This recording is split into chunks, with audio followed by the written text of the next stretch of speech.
One man's brilliance changed the course of history forever. But was he a hero or a villain? Robert Oppenheimer, the father of the atomic bomb, led a scientific revolution that ended World War II but also ushered in the nuclear age. His story is filled with ambition, genius, and deep moral conflicts. But did you know that Oppenheimer once tried to poison his professor? What drove a brilliant young physicist to such an extreme act? Stay with us to find out. By the end of this video, you'll not only understand Oppenheimer's journey but also expand your English vocabulary through history.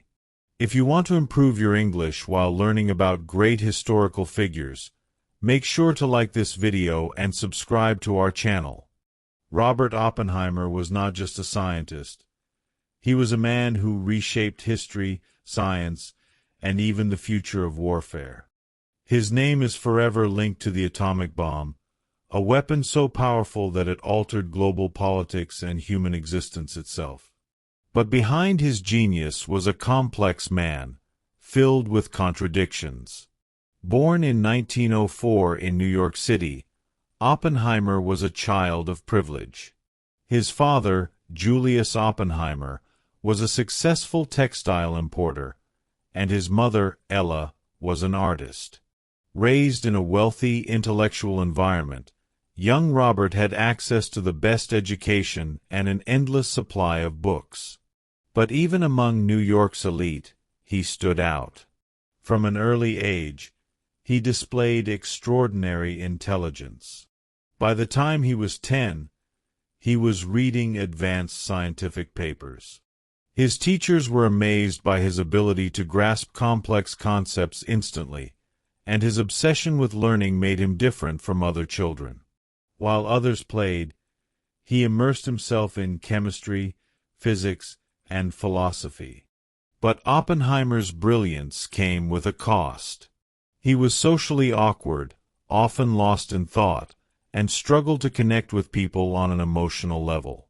He had few close friends, and his intensity made him seem arrogant to some. He was a man destined for greatness, but also for deep personal struggles. As he grew older, his passion for science became unstoppable. He attended Harvard University, where he devoured knowledge at an astonishing rate. He completed his undergraduate degree in just 3 years, something incredibly rare, even excelling in subjects outside of physics like literature and philosophy. But despite his intellectual success, there was a darkness inside him. He suffered from bouts of depression, anxiety, and self-doubt.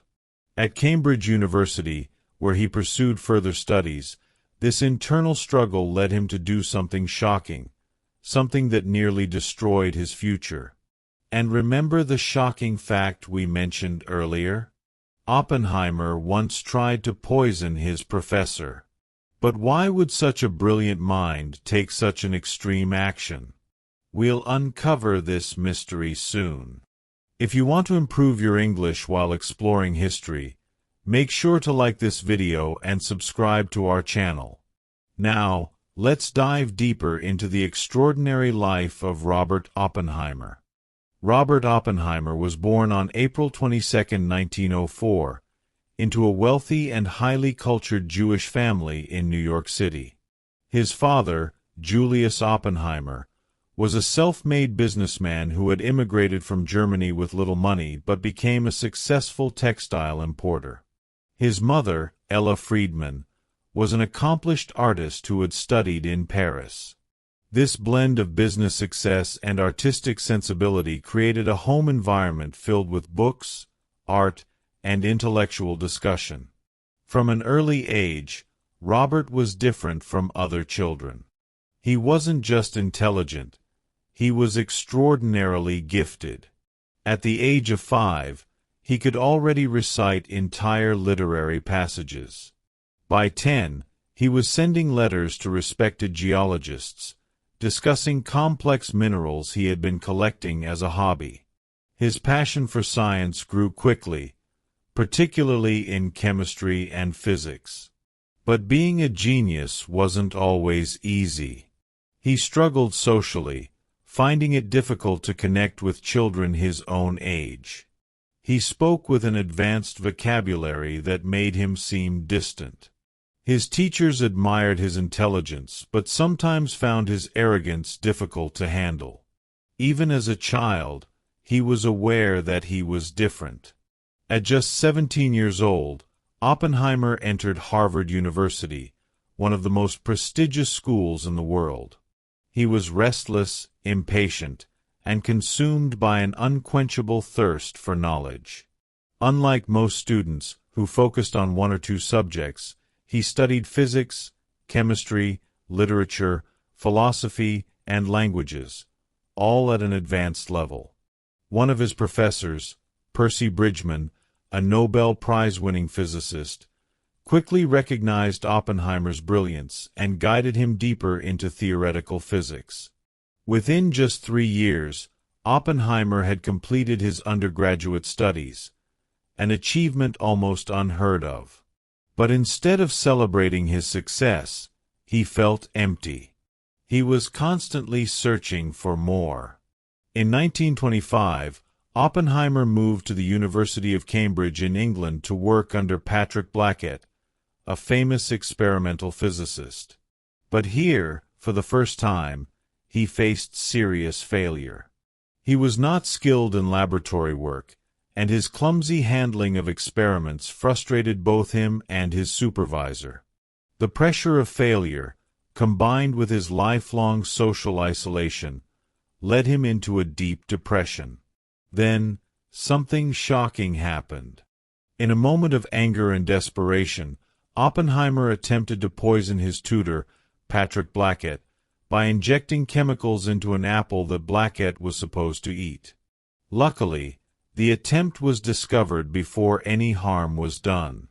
Instead of being expelled or arrested, Oppenheimer's family and influential friends intervened. He was placed on academic probation and forced to undergo psychiatric treatment. This event remains one of the most mysterious and debated moments of his life. What drove this brilliant young scientist to such an extreme act? Some say it was an outburst of his internal struggles, while others believe it was a momentary lapse of judgment fueled by frustration and emotional instability. But instead of letting this failure define him, Oppenheimer recovered quickly. He realized that experimental physics was not his strength. His true talent was in theoretical physics, the study of how the universe works on the most fundamental level. Determined to succeed, he left Cambridge and moved to the University of Göttingen in Germany, one of the leading centers of quantum mechanics. At Göttingen, Oppenheimer worked under the legendary physicist Max Born, who was developing new ideas in quantum mechanics, a revolutionary field at the time. Oppenheimer thrived in this environment, surrounded by some of the greatest scientific minds of the 20th century. By 1927, at just 23 years old, he earned his Ph.D. in physics and began making important contributions to quantum theory. His work on electron-positron theory and quantum field interactions was groundbreaking. Soon, he was recognized as one of the most promising physicists of his generation. His time in Europe changed him. He became more confident, more philosophical, and more aware of the political changes happening around him, especially the rise of fascism in Germany. This awareness would later influence his moral dilemmas when developing the atomic bomb.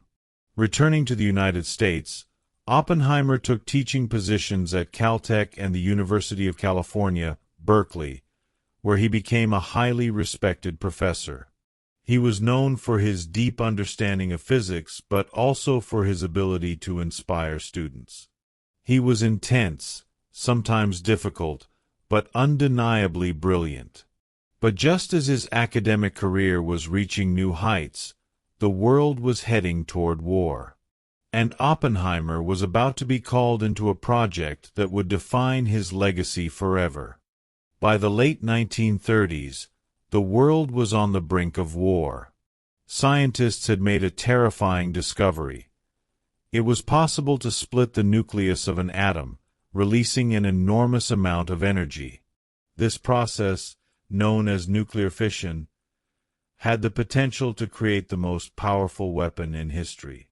But the biggest fear wasn't just the science.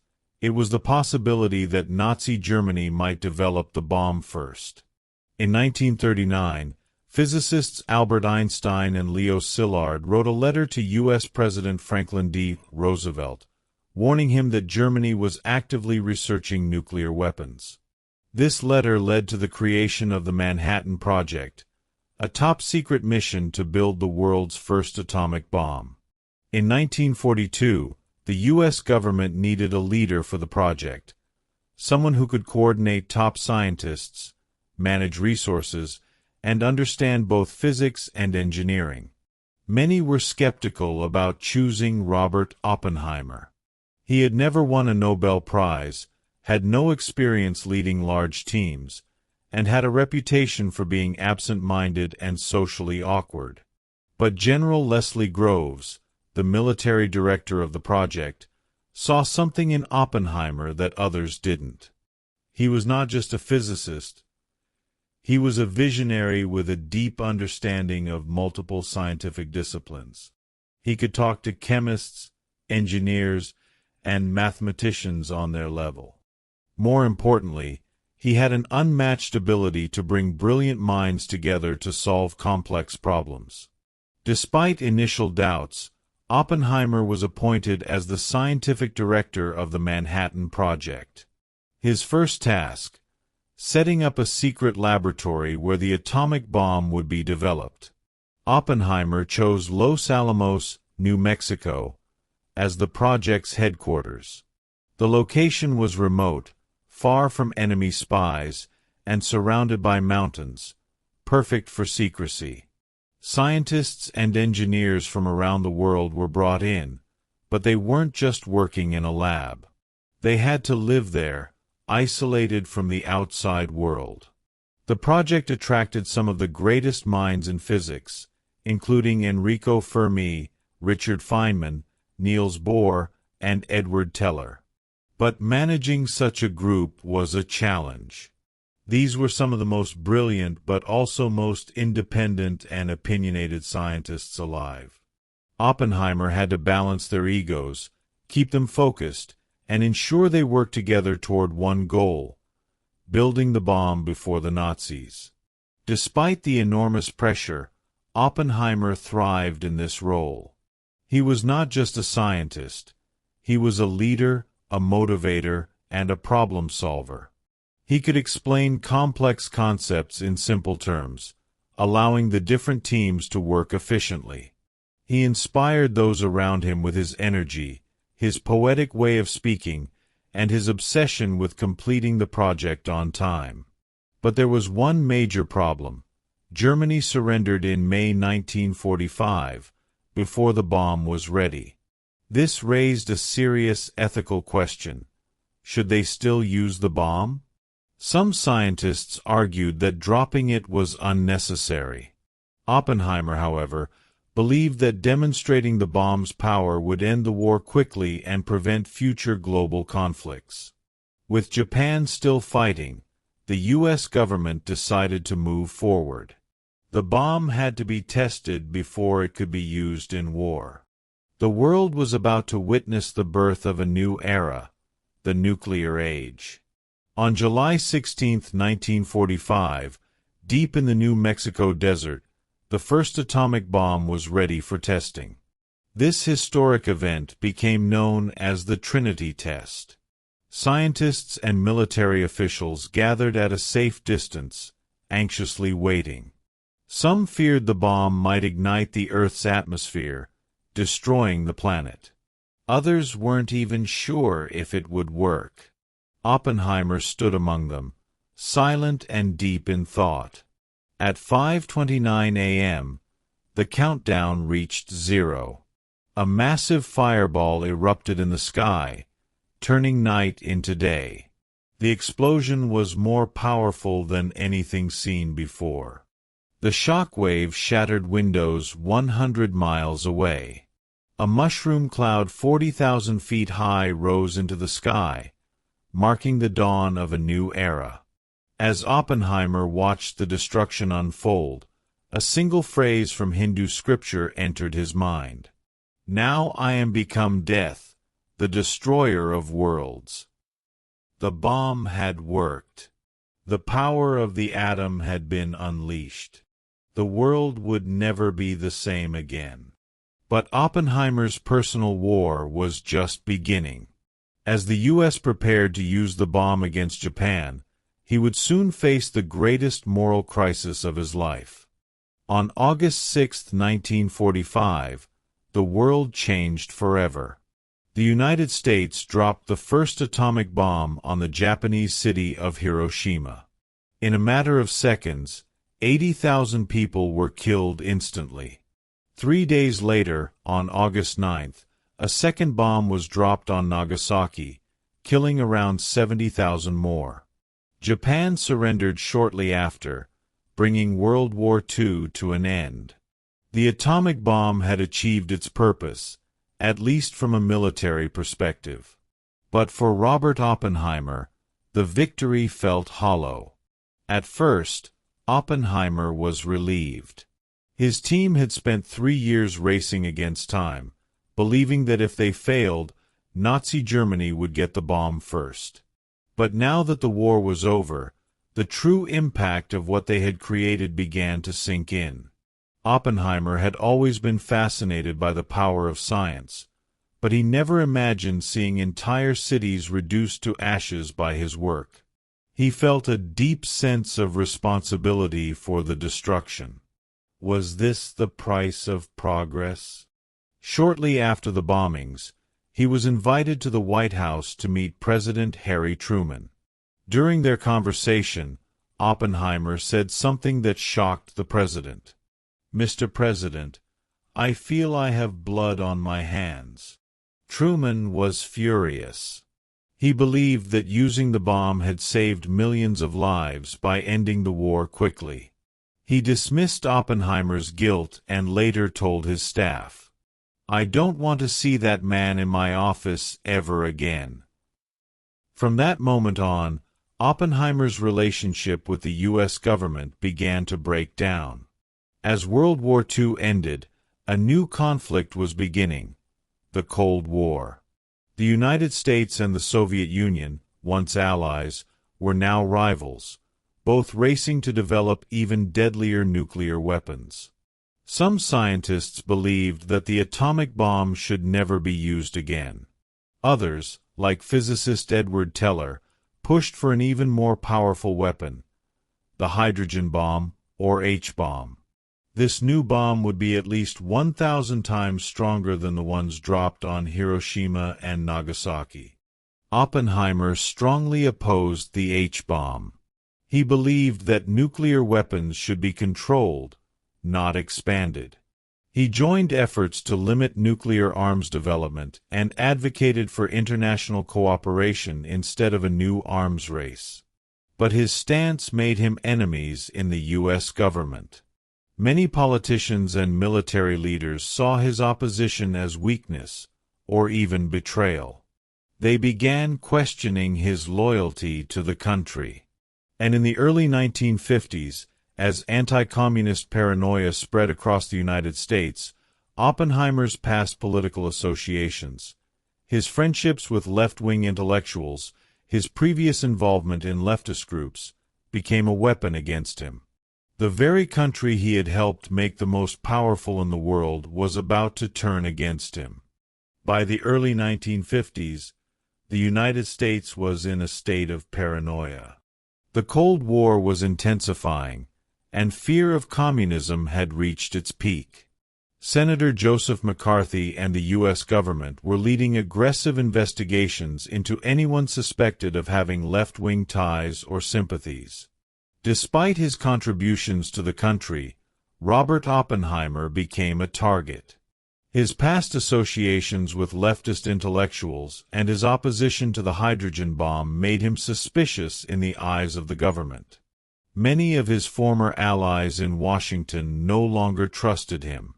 In 1954, Oppenheimer was called before a secret government hearing. The purpose? To determine whether he was a security risk. It was not a criminal trial, but it might as well have been.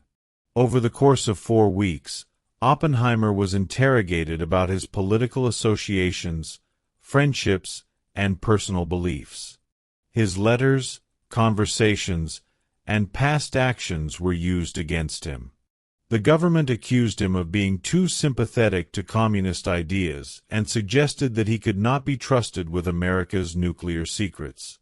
Many of his colleagues, including some of the scientists he had worked with at Los Alamos, defended him.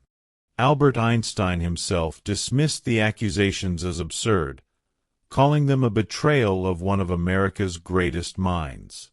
But others, like Edward Teller, testified against him, saying that he was not the right man to lead America's nuclear program anymore. The verdict was devastating. Oppenheimer's security clearance was revoked, effectively ending his influence in government and military research. He was publicly humiliated and isolated. The man who had helped make the United States a nuclear superpower was now being cast aside as a potential enemy. After the hearing, Oppenheimer withdrew from public life. He continued to work in theoretical physics, but he no longer had the same influence. He spent his final years at the Institute for Advanced Study in Princeton, focusing on scientific research and philosophy. Despite the betrayal, the government later attempted to repair his legacy.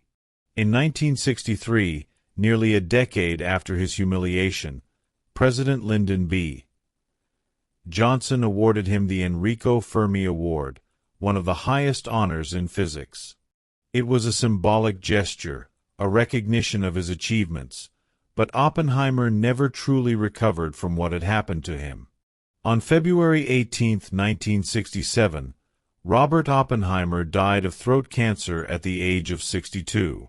Some say the stress of his downfall had contributed to his declining health. But even in death, his legacy remained complex.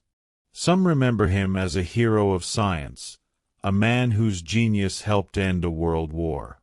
Others see him as a tragic figure, a man who unlocked the secrets of the universe, only to be destroyed by the very forces he had helped create. But one thing is certain: Robert Oppenheimer changed the world forever. Robert Oppenheimer's life was a story of brilliance and burden, triumph and tragedy. He gave the world a scientific breakthrough that changed history, but he also carried the weight of its consequences for the rest of his life. His genius led to the creation of the atomic bomb, a weapon that ended World War II but also introduced the terrifying possibility of global destruction. In his final years, he tried to control what he had unleashed, speaking out against the unchecked development of nuclear weapons. But the world had already entered a new era, one shaped by the very science he had mastered. Was he a hero or a man haunted by his own creation? A visionary scientist or a cautionary tale of how power and politics can turn against even the brightest minds? That is for history and for you to decide. Now we want to hear from you. Do you think Oppenheimer was a hero or a man burdened by the weight of his invention? Let us know in the comments below. And don't forget, if you enjoyed this video and want to continue improving your English while learning about history, like this video, subscribe to our channel, and turn on notifications so you never miss a new story. Do you want to improve your English 20x faster? Whether it's grammar, conversation, or fluency, we have the perfect material for you. Click the link in the description or the first pinned comment and take your English to the next level.